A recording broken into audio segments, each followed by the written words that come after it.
Sa isinagawang pagdinig ng Special Committee on Globalization and World Trade Organization sa Kamara ngayong araw, binigyan diin ang mga produkto at industriyang kailangang masakop ng Safeguard Measures Act. Para sa detalye, ihatid sa atin ni Jap Regala live. Jap. Prinsesa iginiit ng mga mambabatas ang pag-amyenda sa Safeguard Measures Act upang mapalakas ang proteksyon sa ekonomiya ng bansa sa harap ng makabagong globalisasyon.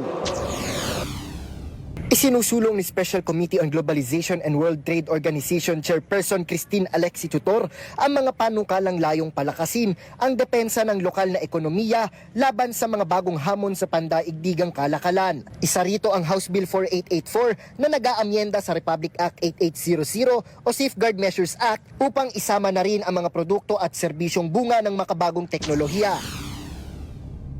The global trading environment has been completely transformed by globalization. Today, trade is not just about tangible goods. It involves software, licenses, and complex supply chain processes. Nililinaw din sa panukala ang kahulugan ng serious injury na tumutukoy sa matindi at pangmatagalang epekto sa operasyon ng mga industriya. Isinasama rin bilang extraordinary circumstances ang mga krisis tulad ng pandemya, pananalanta ng mga peste at iba pang pangyayaring malubhang nakakaapekto sa produksyon at infrastruktura. Suportado naman ng Department of Information and Communications Technology ang panukala, lalo na sa pagprotekta sa lumalawak na sektor ng digital at technology-driven industries. The DICT through the ICT Industry Development Bureau expresses its support for House Bill number 4884 amending the Safeguard Measures Act.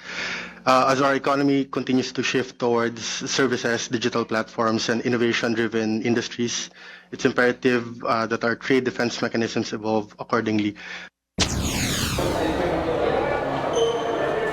Prinsesa umaasa naman ang mga mambabatas na maipapasa ang panukala bilang proteksyon sa mga lokal na industriya sa gitna ng makabagong pandaigdigang kalakalan. Mula rito sa Kamara para sa totoong balita sa Bagong Pilipinas, Jap Regala, Congress News.